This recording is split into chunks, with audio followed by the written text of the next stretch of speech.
What happens at the end of the year? The interesting thing to that is we have no idea what happens at the end of the year. What's scheduled to happen, as we said before, is that the $5,120,000 exemption is scheduled to go back down to $1 million, what the law was in effect in 2001. That much we know. We also know that the tax rate is scheduled to go up from 35% to 55%. But one of the overlays that we have that's very tricky here is in the president's budget proposals, he laid out a bunch of things that would restrict or curtail a lot of the planning things that we were speaking about a couple of minutes ago that are available to us.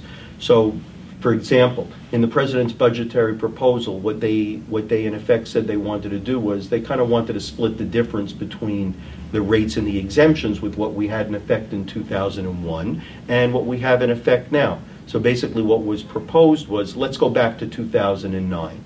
And instead of the tax rate being 35%, going up to 55%, let's freeze it at 45%.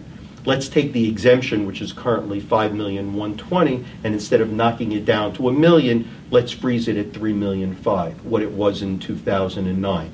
The tricky thing, and the thing that we really need to focus on here, though, is regardless of what happens there, in everything that we've been looking at, the gift exemption, which is what we're talking about maximizing now, is talked about going down from $5,120,000 to $1 million.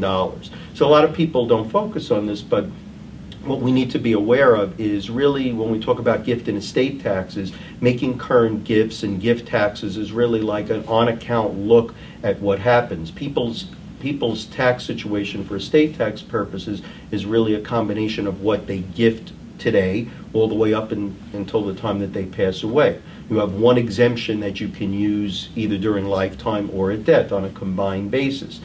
The tricky thing is that in 2011, the government put into effect, in effect they reunified the gift and estate exemption, which it hadn't been for years and years and years.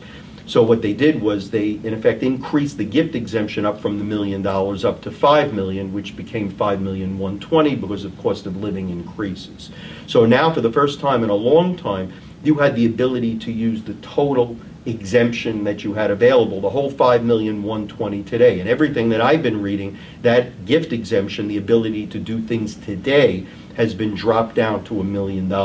So not only do you have a very limited time period to utilize some of the planning that we're talking about, it's almost a certainty that over the next 6 months, it may be the last period of time that you can actually use an exemption as high as $5,120,000 to both gift and sell and really leverage the ability to transfer assets out of your estate in a very tax efficient way. One question that comes up a lot is, let's say I give away $5,120,000 worth of stuff this year, and then the gift exemption goes back to $1 million next year. Does that mean all of a sudden I have a $4 million taxable gift? That's an interesting question. A lot of people ask that. The answer is probably no. There's always the ability for someone to do something, in terms of perspective, but there is not going to be a situation where someone will come back and retroactively cause a gift tax. It could be something that could be put into the law that could hit in terms of your estate tax ultimately, but shouldn't be anything on a current basis. But no one's going to wake up January 1st and have a gift tax obligation for something they did in 2011 That's or right. 2012. That's right. It could affect a later estate tax perhaps at some point, but if that's the case, you're no worse off than you were before. That's right, and it probably should. And so there's really no reason, all other things being equal, not needing the assets to execute something like this to take advantage of the potential savings. Oh yeah, that's right. We're really in no different situation than we were at before. The only thing that we have facing us is this real time sensitivity. And as you brought up before, 6 months is going to go by very, very quickly. So the time to act is now.